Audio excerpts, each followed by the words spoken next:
Bulletin में सबसे पहले आपको बताएं कि मुल्क में 24 घंटे में कोरोना से मजीद 43 अमवात, कोरोना से अमवात 10,951 हो गई हैं।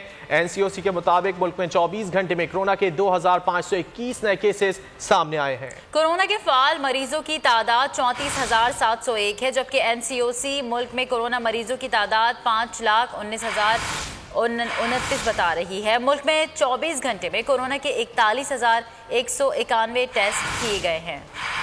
बिल्कुल, मुल्क में 24 घंटे के दौरान कोरोना से मजीद 43 अमवात रिपोर्ट हुई हैं। कोरोना से अमवात अब 10,951 हो गई हैं। इसी हवाले से बात कर लेते हैं, डॉक्टर फलक कादिर हमारे साथ लाइन पर मौजूद हैं। फलक कादिर साहिबा, केसेस बढ़ते जा रहे हैं, लेकिन एक अच्छी खबर यह है कि अब वैक्सीन के ऊपर बात हो रही है और कुछ ही दिनों बाद जो है वैक्सीन पाकिस्तान भी पहुंच जाएगी। क्या कहेंगे आप? जी बिल्कुल, वैक्सीन के ऊपर बात हो रही है। वैक्सीन ट्रायल स्टार्ट हो चुके हैं। डिफरेंट ऑर्गेनाइजेशंस ने जो है वो वैक्सीन ट्रायल को भी स्टार्ट कर दिया है।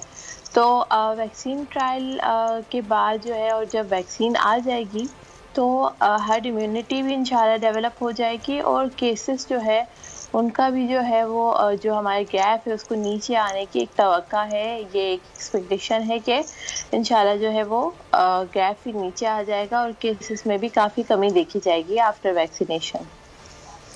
अच्छा डॉक्टर फलक कादिर, गुज़िश्ता रोज़ वफाकी वज़ीर सेहत जो सिंध थी, उन्होंने कहा था कि फाइज़र वैक्सीन जो है उसको -50 और 60 टेम्परेचर पर रखना होता है, तो क्या उसका सर्वाइवल इस तरह यहाँ पर मुमकिन हो सकेगा? उन्होंने कहा कि मुश्किल है कि आप पाकिस्तान में उसको ज़्यादा इम्पोर्ट कर सकें।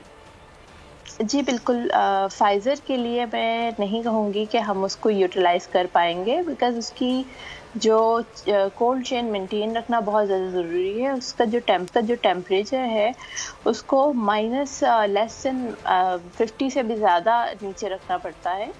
उसको तो बहुत मुश्किल है कि हम यूटिलाइज़ कर पाए। हाँ, यहाँ चाइनीज़ वैक्सीन जो है उसको हम यूटिलाइज़ कर सकते हैं और वो पाकिस्तान के लिए फेवरेबल होगा। डॉक्टर साहिबा, बात की जा रही है ऑक्सफोर्ड की बनाई गई एस्ट्राजेनेका की, तो वो कितनी कारगर साबित हो सकती है? जो ट्रायल्स किए गए हैं उसके मुताबिक 60 से 70% मजबूत नताइज सामने आए हैं। जी बिल्कुल, उसको जो है वो वी कैन यूटिलाइज इट। उसको हम इसीलिए यूज़ कर सकते हैं या वो हमारे लिए फ़ायदेमंद साबित हो सकती है कि उसके जो टेम्परेचर और बाकी सब चीज़ें हैं वो काफ़ी फेवरेबल हैं पाकिस्तान के लिए। तो we can use it and that would be more good than others. अच्छा डॉक्टर फलक, एक बात की आपसे तस्दीक चाहेंगे। डॉक्टर अजरा पेचू ने गुज़िश्ता रोज़ कहा था कि वैक्सीन लगाने के बावजूद लोगों को मास्क का इस्तेमाल करना पड़ेगा। आप क्या कहेंगे इस मामले पर?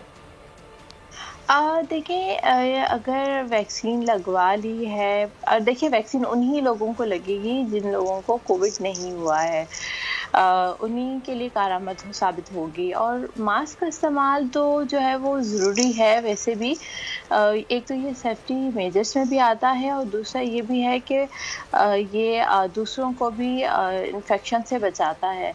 तो मास्क का इस्तेमाल तो ज़रूरी है, बट जब तक जो है हम लोग इस चीज़ से नहीं निकल जाते, बिल्कुल टोटली फ्री नहीं हो जाते कोविड से, कि अब जो है वो बिल्कुल केसेस नहीं नज़र आ रहे हैं, बिल्कुल ख़त्म हो गए हैं, तो ही हम जो है फिर SOPs को जो है वो हम उससे हम बैक होंगे। लाइक फिर हम जो है वो मास्क का इस्तेमाल या हैंड सैनिटाइज़र या सोशल डिस्टेंसिंग, ये फिर बाद में ही हम ये उसी वक्त जो है वो देखा जाएगा जब बिल्कुल कोविड जो है वो कोविड की लाइन फ्लैट हो चुकी होगी, तभी हम जो है वो SOPs को डिनाई कर सकते हैं। ठीक है, बहुत शुक्रिया डॉक्टर फलक कादिर साहिबा, आपने वक्त दिया।